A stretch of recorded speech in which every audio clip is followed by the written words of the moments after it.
పెద్దపల్లి జిల్లా మంథని నియోజకవర్గం దేశానికి అన్నం పెట్టే రైతులను జైల్లో పెట్టిన చరిత్ర రేవంత్ సర్కార్కే దక్కుతుందని మంథని మాజీ ఎమ్మెల్యే పుట్టా మధుకర్ అన్నారు.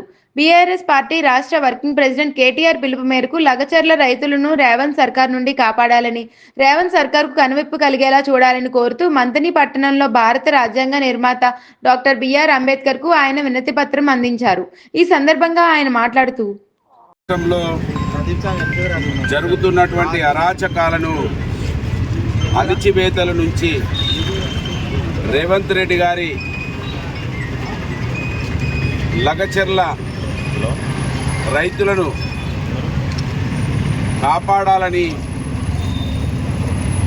బాబాసాహెబ్ భీమ్రావ్ అంబేద్కర్ గారిని వారి పక్షాన విజ్ఞప్తి చేస్తున్నాం.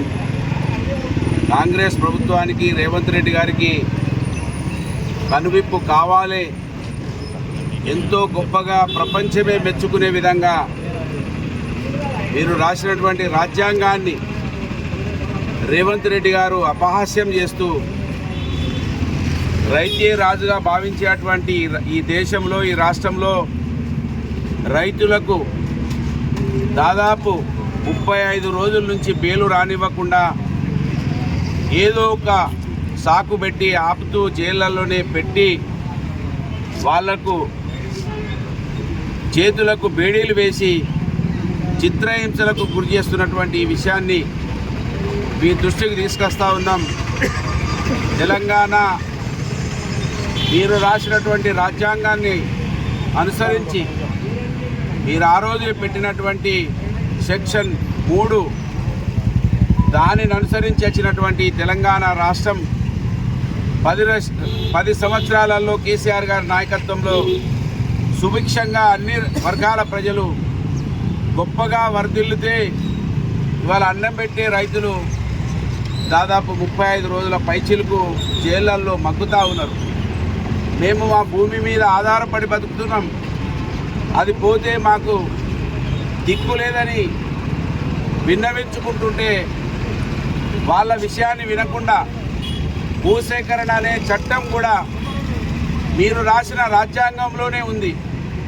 ప్రభుత్వాలకి భూములు అవసరం ఉన్నప్పుడు దానికంటూ ఒక పద్ధతి ఉన్నది, భూసేకరణ పద్ధతి.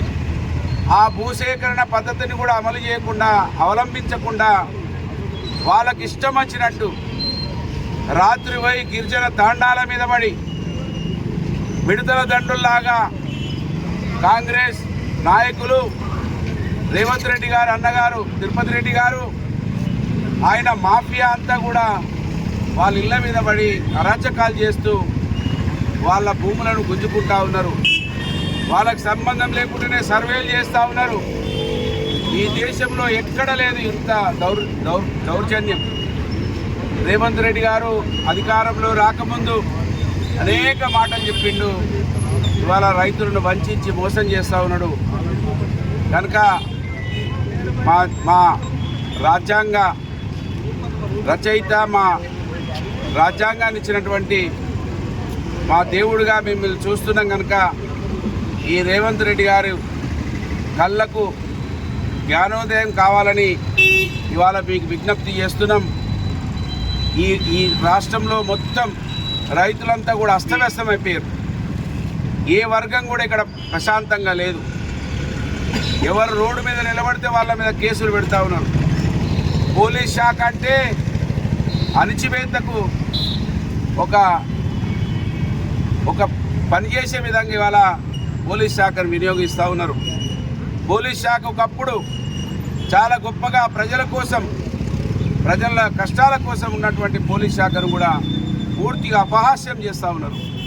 భారతదేశ చరిత్రలో మొట్టమొదటిసారిగా కలెక్టర్ను కూడా వీళ్ళ యొక్క తెలివి తక్కువ పనుల వలన, అనాలోచిత నిర్ణయాల వల్ల కలెక్టర్ను కూడా అక్కడి నుంచి నెట్టివేయడానికి కారణమైంది రేవంత్ రెడ్డి గారి ఆలోచనల విషయాన్ని సందర్భంగా గుర్తు చేస్తూ, వెంటనే జైళ్లలో ఉన్నటువంటి రైతులను విడుదల చేయడానికి కోసం ప్రభుత్వం ముందుకు రావాలని, ఏ భూమి తీసుకోవాలన్నా, ఏ కార్యక్రమం చేయాలన్నా దానికంటూ రాజ్యాంగంలో ఒక పద్ధతి ఉన్నదనే విషయాన్ని కాంగ్రెస్ పార్టీ గుర్తెరగాలని, దోపిడే ధ్యేయంగా రేవంత్ రెడ్డి గారు వారి మంత్రివర్గం అంతా కూడా పనిచేస్తూ ఉన్నదానికి అనేక సాక్ష్యాలు వాళ్ళ ప్రజల ముందుకు వస్తూ ఉన్నాయి. దోపిడీకంటూ ఒక లిమిటేషన్ పెట్టుకోండి. ఓ 5,000 కోట్ల 10,000 కోట్ల, కానీ మీకు లిమిటేషన్ లేకుండా దోపిడీ కోసం పనిచేస్తూ ఉన్నారు. దీన్ని తీవ్రంగా మంత్రిని వేదిక నుంచి ఖండిస్తూ ఉన్నాం. రైతులను వెంటనే విడుదల చేయాలని డిమాండ్ చేస్తూ ఉన్నాం. మా బీఆర్ఎస్ పార్టీ అధినేత కేసీఆర్ గారు, కేటీఆర్ గారుల ఆదేశాల మేరకు ఇవాళ బాబాసాహెబ్ అంబేద్కర్ గారికి ఈ విజ్ఞప్తిని మీ సమక్షంలో ఇస్తూ ఉన్నాం. జై తెలంగాణ, జై. ఈ కార్యక్రమంలో బీఆర్ఎస్ నాయకులు, మండల నాయకులు, కార్యకర్తలు తదితరులు పాల్గొన్నారు.